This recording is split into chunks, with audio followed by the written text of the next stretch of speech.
Olá, gente, bom dia, boa tarde, boa noite. No caso aqui, bom dia, que estamos gravando durante o dia.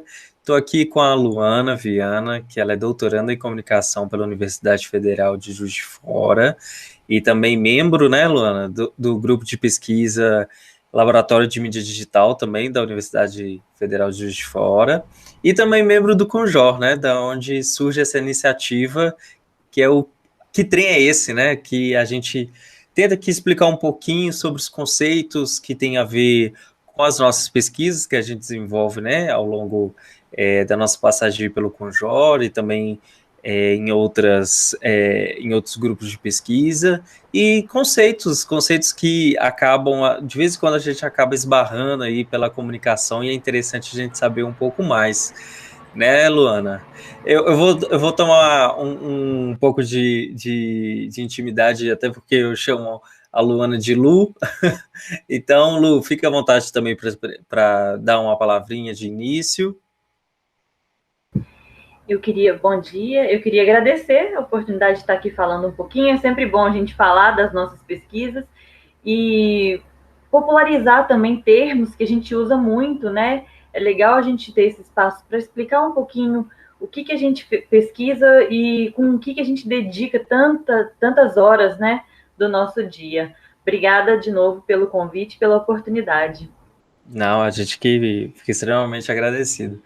Então, Lu, a gente, assim, acho que a questão que muitas pessoas, né, falam assim, você já ouviu áudio binaural? A pessoa, nossa, o que que é isso? E a gente fala assim, áudio em 3D. Aí a pessoa, o vídeo da barbeareira no YouTube, né, que é bastante famoso, mas afinal, que trem é esse? O que que é o áudio binaural? Tá, vamos começar primeiro. Qual que é a ideia, né? Qual que seria a ideia de um áudio binaural? Como você falou, ele é conhecido como áudio 3D. E a ideia dele é simular a captação de sons pelo ouvido humano. O que significa isso? É fazer com que eu escute determinado áudio e que eu tenha realmente a sensação de estar naquele ambiente em que o som é gravado. Então, por exemplo, se a gente estivesse numa mina de carvão, se eu estivesse ouvindo um áudio binaural gravado numa mina, reproduzindo uma mina de carvão, a ideia seria que eu estivesse realmente ali no meio daquele ambiente, ouvindo atrás de mim a extração, né, do mineral, do minério, na minha frente os carrinhos na mina passando, do meu lado esquerdo um riacho ou uma água passando, gotas pingando. A ideia é fazer com que você realmente sinta que você está naquele ambiente através da reprodução do som. Então, Uhum. quando a gente fala em áudio binaural, a ideia é justamente essa, né? Criar uma sensação muito parecida com a sensação real. O que eu acho que é importante só lembrar é que para a gente conseguir ter essa sensação, o áudio binaural, o áudio 3D, ele tem que ser reproduzido através de fones de ouvidos. Então não adianta a gente reproduzir um áudio binaural numa caixinha convencional, e aí então o efeito dele não vai ter sentido nenhum. A gente precisa dos fones para simular esse áudio. E aí, quando a gente fala, então, assim, né, em áudio 3D, o que seria, então, esse 3D?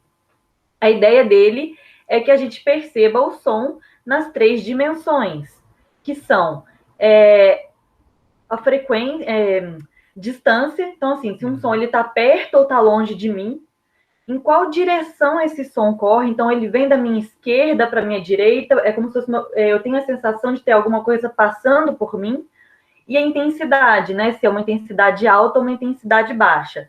Então, essas são as três dimensões do áudio: distância, direção e a intensidade. E agora, falando assim, tecnicamente, como é que funciona esse áudio binaural?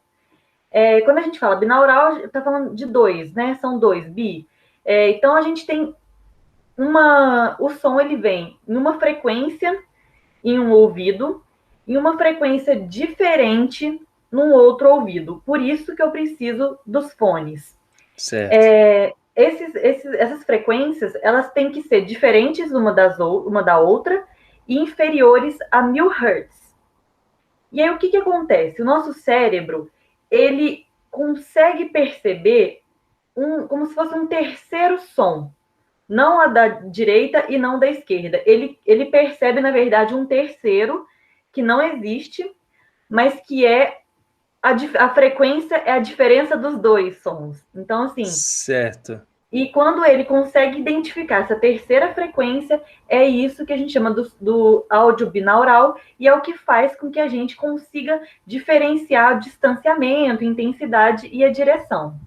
Então, só para eu entender, então esse áudio binaural, esse áudio em 3D, ele não vem de uma maneira em que eu entenda as coisas só de um lado ou do outro, é de uma percepção em 360, certo? Em que esse áudio, mesmo que eu esteja consumindo ele apenas por fone de ouvido, eu tenho essa sensação que ele está me permeando, né? Na verdade, em 360, ele pode vir da frente, de trás, da diagonal, seria praticamente isso, certo? Isso, a sensação é exatamente essa, que ele vem de qualquer sentido. E aí é por isso também que quando a gente escuta um áudio binaural, a recomendação é que a gente feche os olhos. Então a gente com os olhos fechados, a gente consegue imaginar e sentir melhor o caminho que esse som percorre. Certo. Nossa, eu estou pensando nas múltiplas possibilidades que isso permite, né? E, Lu, como é que é essa questão da gravação? Você sabe me dizer?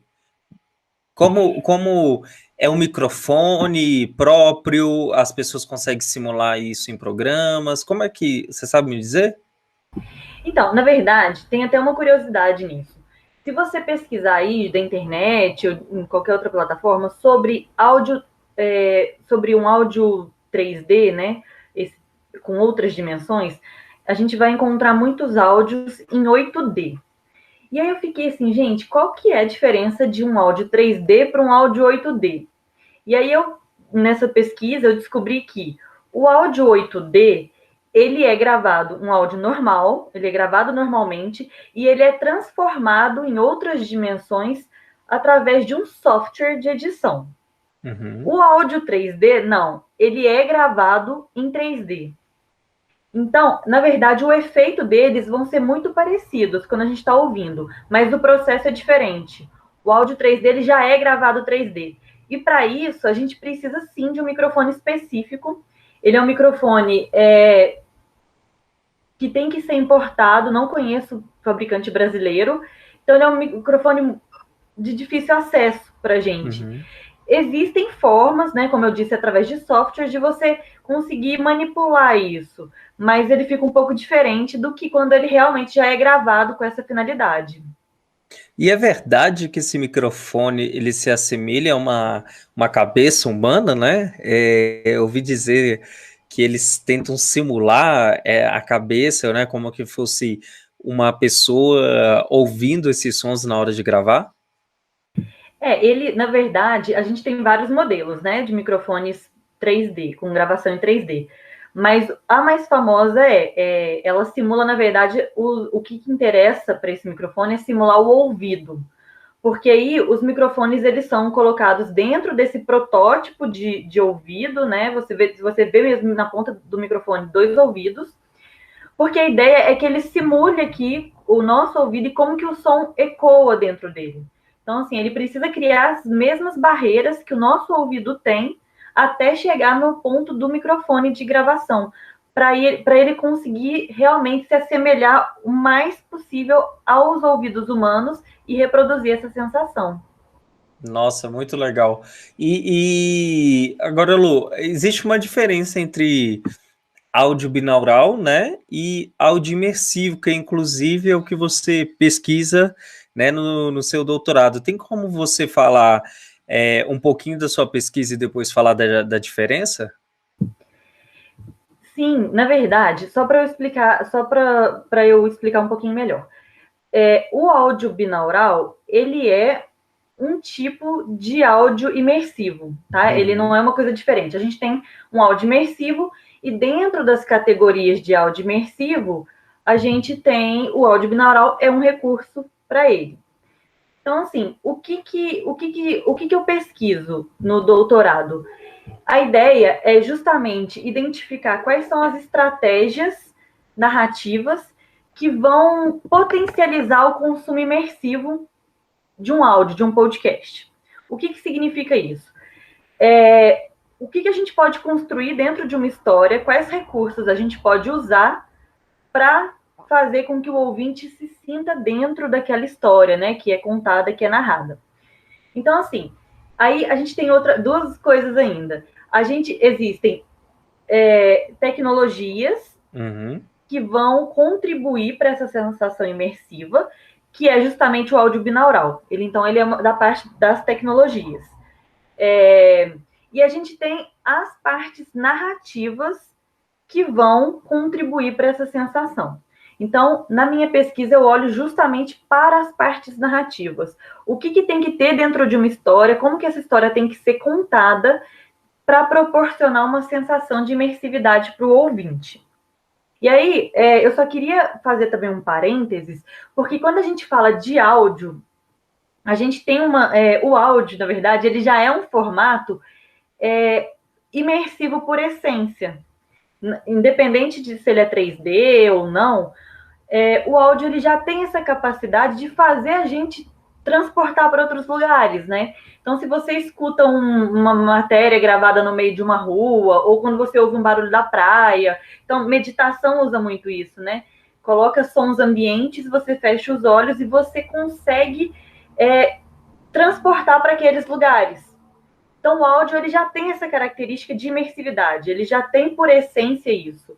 E aí a gente consegue desenvolver ainda outras coisas, como as tecnologias, como o áudio binaural, mas também as estratégias narrativas que vão potencializar ainda mais essa sensação de imersividade para o ouvinte.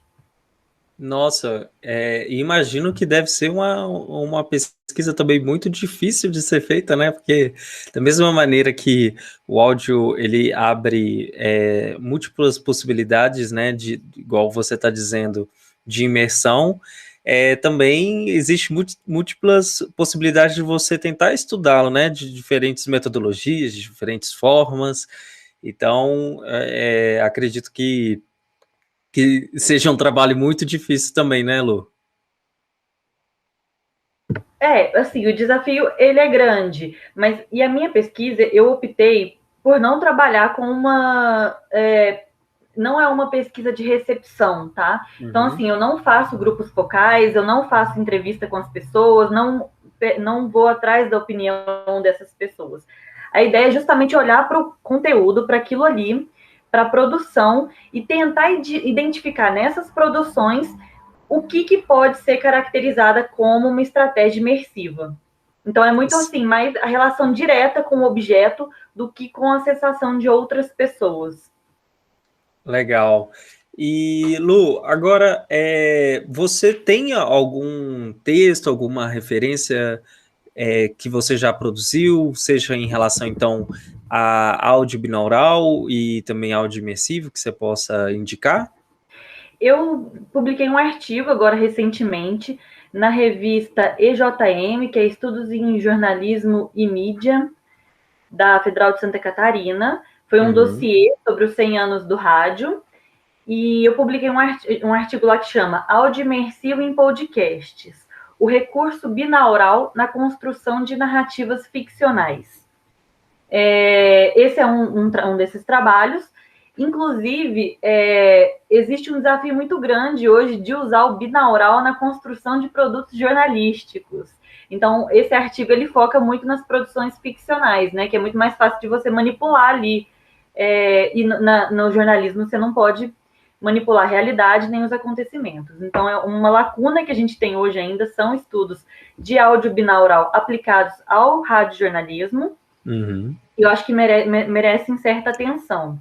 E um outro artigo que eu trabalhei mais genericamente sobre o áudio imersivo, que foi um artigo publicado pelos anais da Intercom do ano passado, de 2020, que eu apresentei um pedacinho da minha tese, um capítulo da minha tese lá, que foca muito mais nessas estratégias narrativas de áudio imersivo. O artigo chama O Áudio Pensado para um Radiojornalismo Desculpa, o áudio pensado para um jornalismo imersivo em podcasts narrativos. E ele está nos anais por enquanto, ainda não saiu em revista. Ah, então tá ótimo. Nossa, eu acho que assim, você explicou de uma maneira tão fácil que eu acho que as pessoas vão sair após escutar, né, esse nosso papo e já vão sair procurando as possibilidades, né, aonde pode encontrar o áudio binaural, né? Assim, eu entendi que independente ele é um áudio imersivo, né? Mas ele é só uma das possibilidades e que existe tantas outras aí a serem exploradas. Eu como sou um fã de games eletrônicos, né? Inclusive também já fiz uma produção sobre áudio binaural em jogos de celular, um jogo chamado Blind Legend, e quando eu fiz isso lá em 2018, era algo muito... você havia poucas fontes, né? E agora a gente, nas nossas pesquisas, cada vez mais referências, mais pesquisas sobre áudio binaural, áudio imersivo. Então, acho que a gente ainda vai ver essa área crescer muito, né, Lu? Eu acho que tá só começando, assim, explorar ela na questão da academia, né? Porque o áudio binaural, ele não é uma coisa nova, ele é uma coisa já antiga, mas principalmente agora com a popularização dos podcasts, eu acho que esse olhar para o áudio binaural e para o áudio imersivo, ele vai acontecer mais frequentemente nos congressos, nos encontros. Eu acho que é um terreno promissor aí para as pesquisas. Ah, que bom. Então, Lu, eu quero agradecer muito a sua participação, tá? É muito bom a gente rever os colegas e amigos, né, do grupo de pesquisa, inclusive em meio a toda a pandemia, e que a gente continua fazendo essas pesquisas com objetos que a gente ama, porque eu acredito que você ama o podcast, ama áudio imersivo e essas estratégias. Então, que fique também um convite às pessoas explorarem essa área. Fica à vontade para dar uma palavrinha também. Eu acho que assim, a gente tem muitas possibilidades, né, para serem exploradas, assim, principalmente com áudio. E agora, como eu falei, com essa questão da popularização do podcast, muitas formas narrativas aí têm reencontrado espaço, né? Algumas coisas não são novas, algumas coisas já vêm do rádio tradicional, mas muitas coisas também estão começando a aparecer agora diferente para o podcast. Então, eu acho que assim, a gente tem que ter um olhar, porque problema de pesquisa não falta, existe. Agora é a gente conseguir encontrar ali algumas brechas, algumas coisas e investigar a fundo. Eu acho que é uma coisa bastante, como eu disse, um terreno bastante promissor. E queria aproveitar para agradecer de novo a oportunidade de estar aqui falando um pouquinho sobre a minha pesquisa. Muito obrigado, Lu.